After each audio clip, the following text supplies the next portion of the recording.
Let go of the dark and difficult things that have happened in your past. I mean, that's what Walt did, or at least he only kept one foot in the past, i.e., Main Street USA, and believing yourself, believing your ideas, believing your dreams, keep moving forward. No, when he was building Disneyland, he didn't have a friend anywhere in the world. Even his own wife and his own brother was out. You can do it.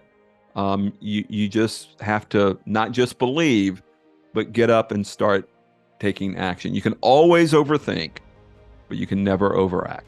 The Tom Screen podcast is owned and made possible by Ethical Marketing Service. If your business is struggling with Google or Facebook ads, maybe you're frustrated figuring it out or there's a performance issue, Ethical Marketing Service has worked on hundreds of accounts and we can help in this area. We offer a 30-day money-back guarantee, and for every direct account we look after, we sponsor a child in a developing nation with food, water and education. If you would like to find out if we can help, it's a free, no salesy consultation call, and the link is in the description. Enjoy the episode.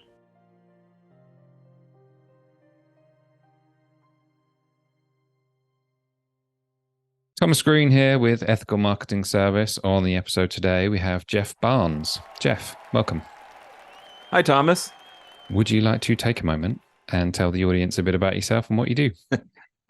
I would. So, my name is Jeff Barnes, or otherwise known as Dr. Disneyland, and I spent 20 years in higher education where I created the world's only accredited college course on the history of Disneyland. And I recently retired from higher education, and now I travel the United States, the world. I just got back from Canada, where I write books and talk to audience about Walt Disney, Disneyland, Walt Disney World. But to be honest, Thomas, it's really about the significance of story and how we can take our love of Disney and leverage that to then go out and live our own great story. Thank you for the introduction.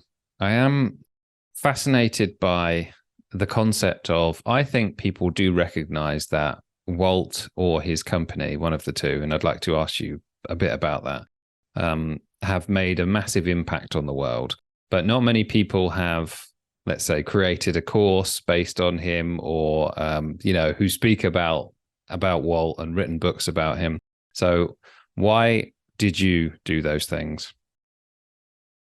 Well, I came from a bit of a dysfunctional background, which I know isn't particularly unique. But I found a lot of comfort in the Disney parks, and I got super curious. Walt was asked one time, and he never got past ninth grade in his own formal education.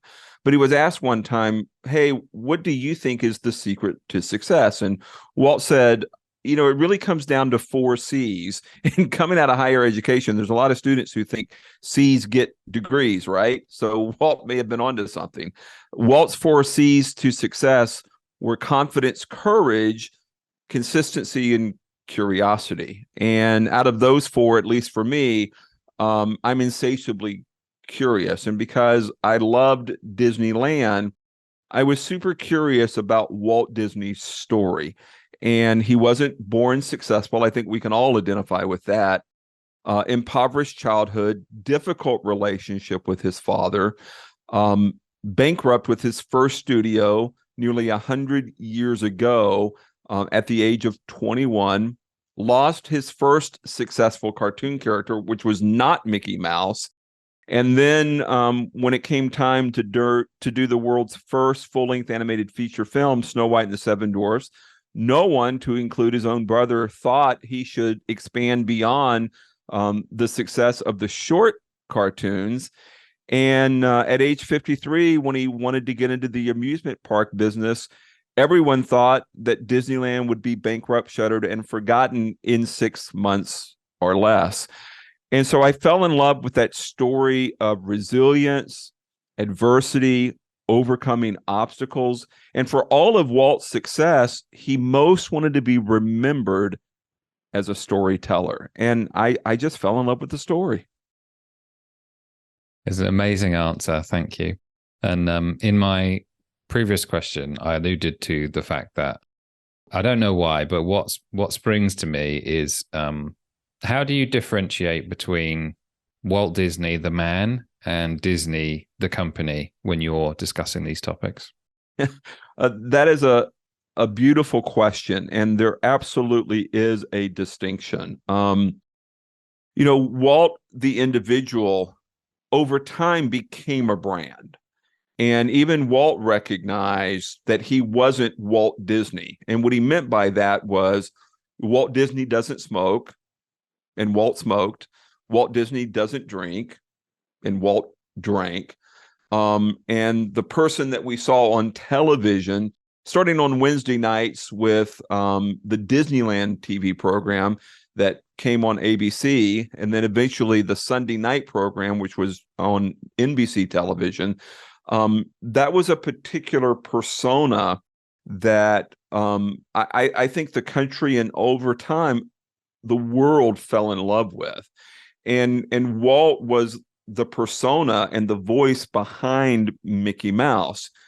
But starting in the 1940s, Disney became a publicly traded stock company.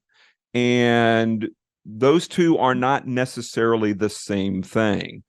And Walt struggled with it as well. So, for example, when he was building Disneyland, the studio and the stockholders nearly sued him over it, convinced that his idea for an amusement park was going to bankrupt the studio. And so a lot of people today don't always agree with what the company's doing, don't think that Walt would agree with the direction that they're headed.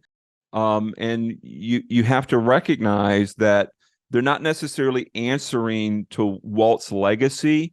They're not necessarily doing, quote unquote, what Walt would do. And it's impossible to know what Walt would do in 2022. They're doing what they think is best for the bottom line stockholders.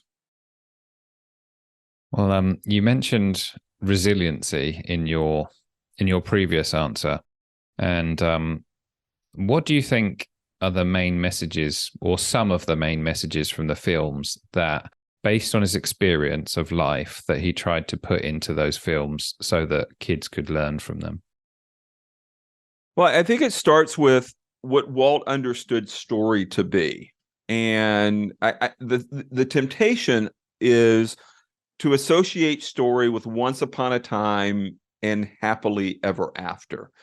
And nothing could be further from the truth. Walt recognized that every great story requires conflict, and he never shied away from the dark shadows of life. He knew that in order to level up, you had to do hard and difficult things. And as a result, even though he was creating quote unquote children movies, there were dark and difficult elements in all of those films. And like I said, Walt had a difficult past. He had his own difficult childhood. And yet at the same time, he continuously pressed forward. He never stayed stuck in that past. He honored that past. He knew the stories of that past. We talk a lot today about vulnerability, and Walt leaned into the memories of that past, but at the same time, he constantly moved forward. His wife Lily said, "I've never seen Walt beaten at anything." And so, rather than allowing external circumstances to dictate staying stuck. So, for example, when he went bankrupt in Kansas City, he could have given up. He could have just stayed there, and it would have been the safer option. It's where he had friends, it's where he had family. But rather than doing that, Thomas, he boarded a train. He boarded a train for California, and he boarded that train with $40, a single suitcase, and a one-way ticket. He was committed to his success. He was committed to moving forward, and he took decisive action. It's a really cool answer. Yeah. Do you know much about kind of going on from what the previous question? I think I've heard it described as like he started off with the message of wish upon a star, and then with I can't remember the name of the film now. It's where one of them turns into a frog. I'm asking the right person. where one of what turns into a frog? That Disney has a lot of she's movies. that might be a theme actually, but Princess and the Frog is the film. Oh yes, And yes, with she Tiana. starts, yeah, Tiana, and she starts talking about about the fact that it does nothing and you should focus on hard work. And I think I heard that he was attempting to get people away from the concept of wishing and more towards the concept of hard work. Have you got any thoughts to that long and rambly question? Yeah. So Walt also said beyond the four C's, if you want to accomplish something in life, you're going to have to work at it. And the best way to get something done is to stop talking and start doing. His brother Roy said, I never saw Walt that he wasn't, guess what? Working. And so it starts with your beliefs, followed by your thoughts, followed by your emotions, followed by your actions. A big part of my message when I'm speaking to audiences, like I was last week in Canada, is that Disneyland started as a thought. It started as a thought when he would take his two young daughters, Diane and Sharon, every Saturday afternoon, which was Daddy's Day in the Disney household, to Griffith Park in Los Angeles. And the girls would ride a merry-go-round and Walt would sit on a bench. And he was there on that bench. He wasn't distracted like we are in 2022 with our phones and social media, email, and what have you. And the girls are on the merry-go-round. Walt's on this bench, and he has an idea. He has what many came to believe was a crazy thought. It's on that bench that he began to dream of a place where parents and children could have fun together. Now, Thomas, I believe we all have thoughts. We all have ideas. We all have crazy dreams. But the key is Walt gets up off of that bench. He gets up off of that bench and he starts taking action. And one of his first action steps is he draws up plans for what he wants to call Mickey Mouse Park on 8 acres that he had available next to the studio in Burbank, takes it to the Burbank City Council, and the Burbank City Council tells him no, they don't want a quote unquote carnival atmosphere in their town. Well, this is a message in resiliency because Walt understood that no simply means next option. And so he hires the Stanford Research Group to survey Southern California and find him the best location for his amusement park. Again, that place where parents and children could have fun together. And rather than 8 acres next to the studio in Burbank, they find him 160 acres for a Magic Kingdom in an orange grove in Anaheim. Well, fast forward to 1971, they're going to open up Walt Disney World in Central Florida, which is 150 times the size of Disneyland, 27,440 acres. So he goes from 8 acres to 160 acres to 27,440 acres, all from an idea on a park bench. But the key is what? To get up and start taking action. Probably a lesson there about even when you get a no, it could be good for you as well, right? Because if he'd gotten that okay with the 8 acres, I mean, you never know where it could have gone there. Well, and I believe that about the bankruptcy in Kansas City. If Laugh-O-Gram Studio is a success, then maybe Walt Disney spends the rest of his life in Kansas City. He needed to get on that train with $40 a single suitcase and a one-way ticket. He needs to join forces with his older brother Roy, because if it's not for Roy, he never founds the second studio, which today is the largest entertainment company anywhere in the world. And the success of the second studio, the difference maker isn't Walt, the difference maker is Roy. That partnership was absolutely incredible. And is there any examples or anything that comes to mind for you about how learning about this topic has influenced you personally? So instances where you could draw upon that experience and apply it to your own life? Absolutely. So, when I was Dean of Student Success at a university here in Southern California, I was responsible for raising retention rates, raising graduation rates. I was working with struggling students and what it takes to be successful and achieve your goals. Those principles are fairly universal. I wanted to use something that I knew the students could identify with. And what everybody loves here in Southern California, of course, is Disneyland. And so I started dreaming. My crazy thought, my crazy idea was a college course on the history of Disneyland. And I pitched what I called my quote unquote Mickey Mouse idea, got permission, and worked on it for a solid year. The day after I gave the very first lecture, Thomas, and the students love it. And so if you've been sitting on an idea, if you've been sitting on your dream, you need to understand the importance of taking action isn't just for you, it's for others as well. The students loved it. And then the very next day, I was diagnosed with a life-threatening brain tumor. And the neurosurgeon at Cedars-Sinai in downtown Los Angeles said to me, it's got to come out. Today's Friday. You have the weekend to get your affairs in order.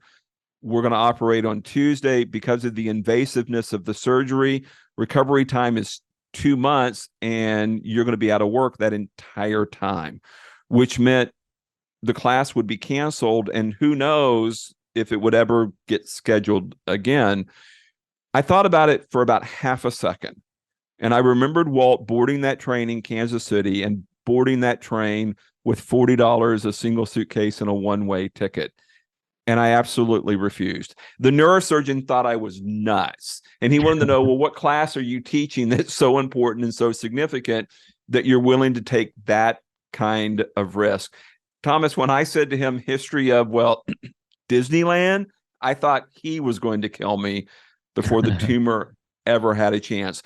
But I passionately believe we all have ideas, but I think even more so, we reach that moment in our life where we have to go all in. And that was my all in moment. I taught the class. Spoiler alert, I had the surgery. It was successful.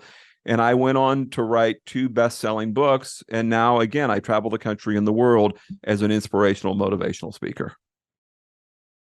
Thank you very much for the answer. And your affairs in order is a somewhat intimidating phrase. And I'm happy that you had a successful surgery.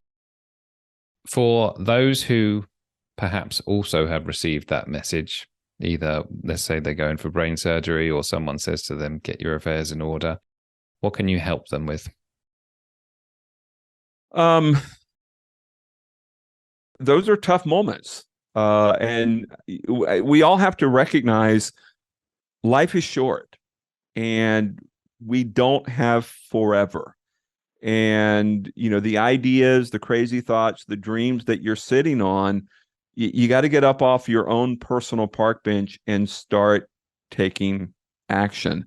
I go back to when Walt lost his first successful cartoon character, which again was not Mickey Mouse. It was Oswald the Lucky Rabbit. And he went with his wife, Lily, to New York City to negotiate what he hoped was going to be a bigger and better contract. And instead, they took the character away. So Walt is staring bankruptcy in the face all over again. This is March of 1928. And on the train ride home, rather than panicking, he pivots. And it's in that pivot, he remembers a character who had kept him company 5 years earlier during the bankruptcy in Kansas City. And that character was a little mouse. And so he sketches out the first story. And that's when he comes up with what we know today to be the world's most popular and profitable cartoon character, Mickey Mouse. But Thomas, before he ever got on the train, he sent a telegram to his business partner and, yes, older brother, Roy.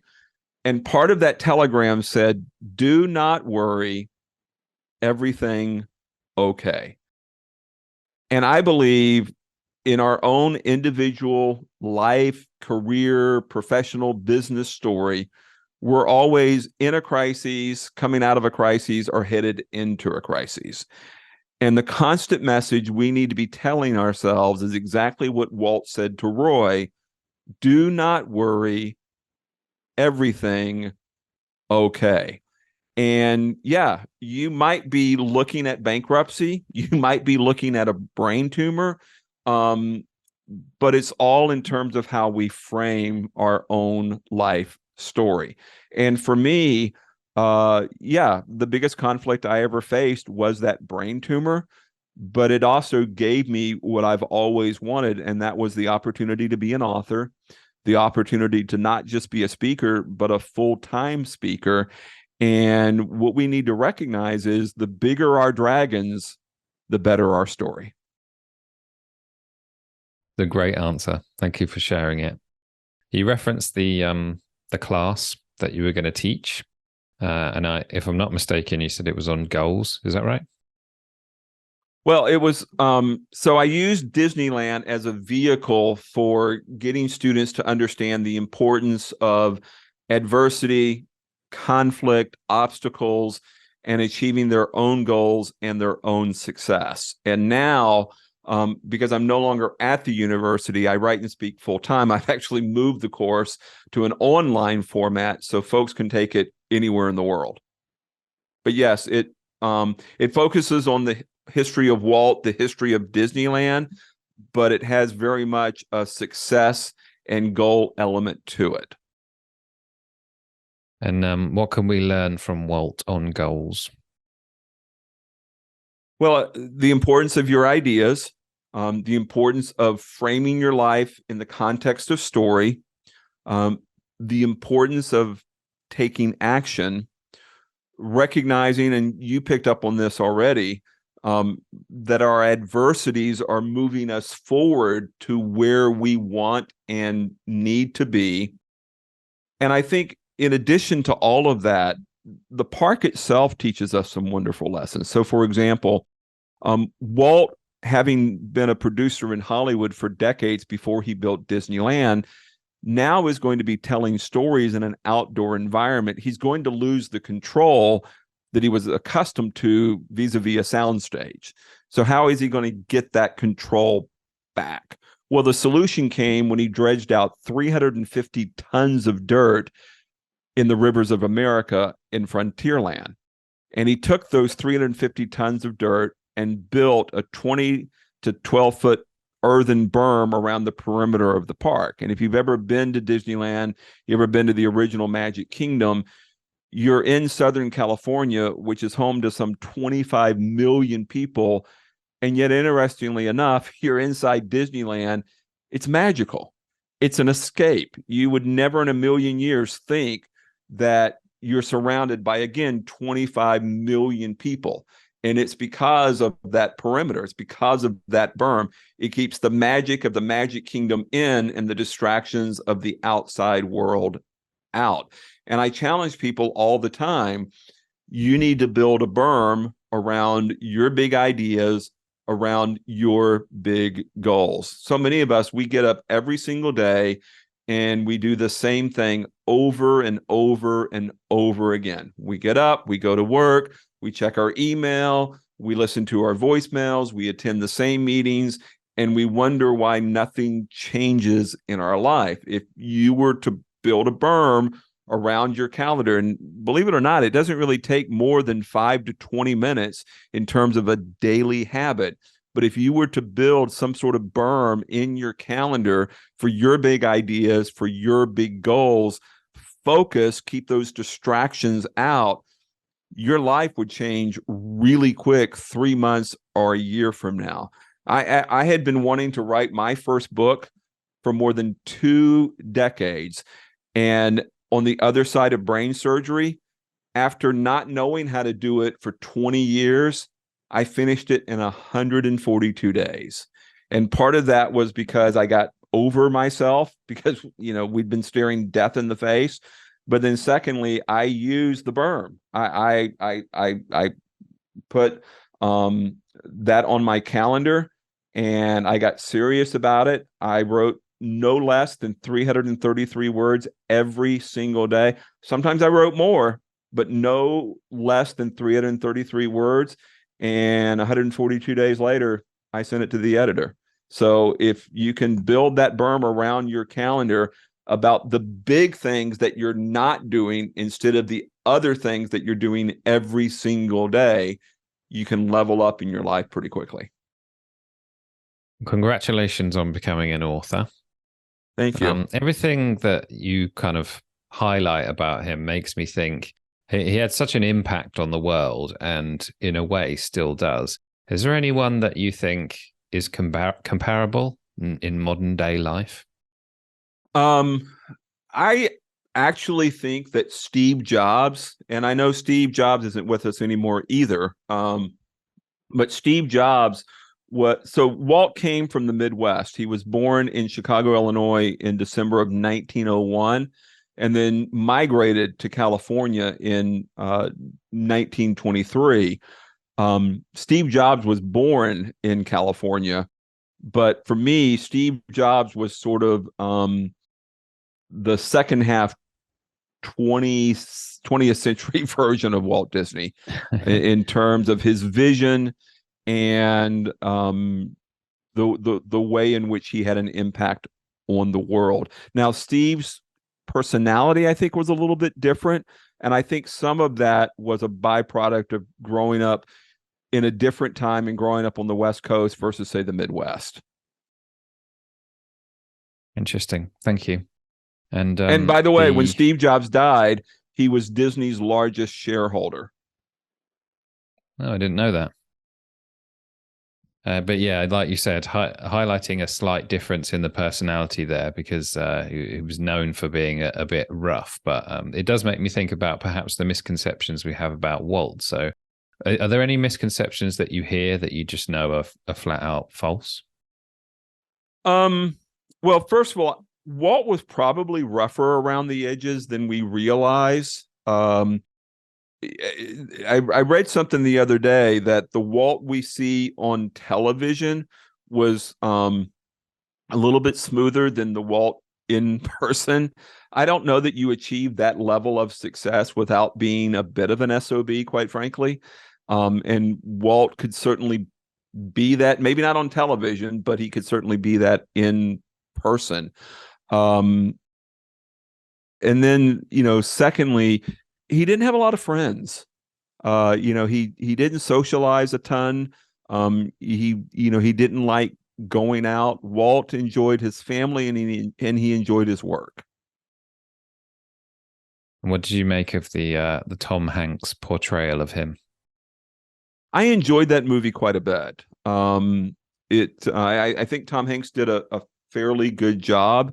I think what was most important, regardless of whether it was 100% historically accurate, what was most important about that movie was when he flies over to London and they have the conversations about their fathers. Because, again, Walt had a difficult relationship with his dad, and that never left him.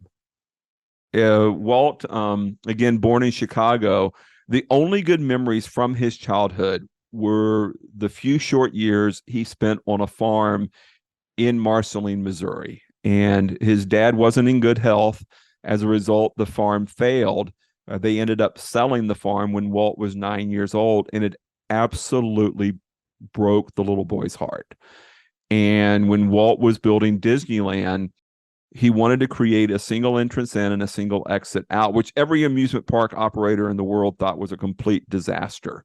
And that single entrance in, single exit out is Main Street USA, which is a rendition of Walt's memories, perfected memories of Marceline, Missouri from his childhood. Again, that's Walt being vulnerable, leaning into the wound of him having to leave Marceline when the farm failed and they sold it.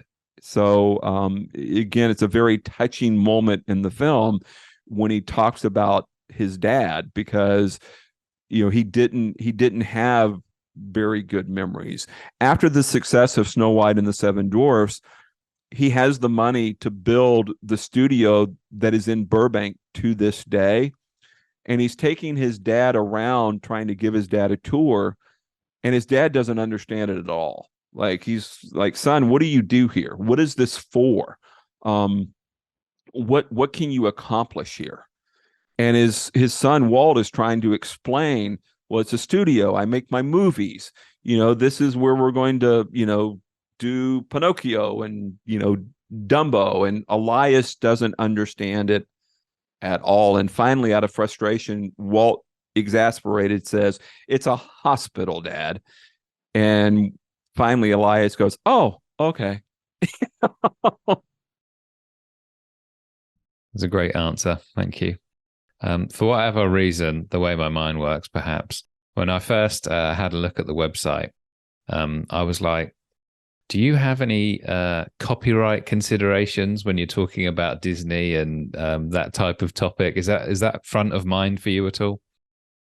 It was when I first started out, and the sensitivities there are very real, and it all goes back to Walt losing Oswald the Lucky Rabbit. That was a very deep and personal wound for Walt, and so they're very protective of the characters and their copyrights and trademarks, as well they should be. And so what I was told was, stay positive, which I am, and stay away from characters, which I do. And as long as you do that, you'll be fine. And I've never actually worked for Disney. I have been brought in by Disney to do various events with legends, Imagineers, and cast members. But fortunately, I've never run afoul with Disney legal. And how did that feel when they asked you to help out for the first time? Oh, incredibly validating. Was that like an email or a phone call? Both. It was an email followed up with a phone call. And, when you're on property, like at the Disneyland Hotel, and you're speaking or selling books, or you're on stage at the Contemporary Resort interviewing Imagineers or Disney legends. I mean, we're talking people who actually worked with Walt. It's like, whoa, you had this idea and you went through this personal challenge, and now, like, here you are, and it's like, it was worth it. And I told you beforehand about question I ask pretty much every guest is, what does success mean to you? But since we have you here, and also you're an expert on Walt as well, how would you answer that question? And how do you think that Walt would answer that question? For me, it's twofold. I believe that the students in my classes, the readers of my books, the listeners in my audiences all have an idea that can maybe not change the world, but can at least change their world. And when I inspire and motivate and provide the resources that is going to allow them to get up again from their proverbial park bench and start taking action, then that means I'm a success. I'm a success with my message, my mission, and my passion. And then I personally define success as, again, living my own great story. And a great story isn't, happily ever after and, kumbaya and comfort. It's, doing interesting, difficult, hard, challenging, exciting things. And how do you think Walt would answer the question? I think very similarly. You look back at Walt's life, and he never stood still. He hated sequels. He never wanted to repeat himself. So he starts out as an ambulance driver at the end of World War I, comes home, wants to be an actor, ultimately pivots to being an animator, then gets into full-length animated films, then into live action movies, then an amusement park operator. And after the success of Disneyland, he goes on record saying there'll never be another Disneyland. And a lot of people fail to remember he didn't want to do Walt Disney World as another Disneyland. Magic Kingdom wasn't going to be Disneyland 2.0. That was all about Epcot, and Epcot was genuinely going to be a domed city. Walt was going to get into urban planning. And so I think for Walt, as long as you are innovating, as long as you are growing, as long as you are in this state of becoming, then you are truly a success. Thank you for the answer. When I hear you talk about how he goes from one thing to the next, it's somewhat contrary to a lot of the advice about specializing and staying in your lane, that type of thing. Have you got anything you'd like to add there? I do. So when I was at the university, I did a lot of work with undeclared students. And that's always an interesting bunch because they show up the first year and they're in a dark place more often than not because they see their friends, they see their roommates, and they've got life figured out, right? They're going to be nurses, they're going to be engineers, they're going to be mathematicians. And here they are, they can't even figure out their major and they feel so far behind. And I know Walt's story, but I also know the statistics that on average, 70% of all college students change their major at least one time. So I would just say to the undeclareds, look, everyone's changing their major. You're not behind, you're actually ahead. And in today's marketplace, how many people are going to go out, get a job, and stay in that job and stay in that career for the next 40 years? Nobody. So life is about pivoting. And I think the last 2 years has taught us that one lesson more than any other. A great answer. Is there anything I should have asked you about today?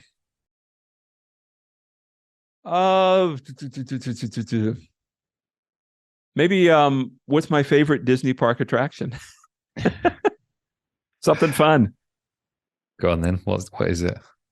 So I'm a huge Space Mountain fan here at Disneyland in Anaheim, California.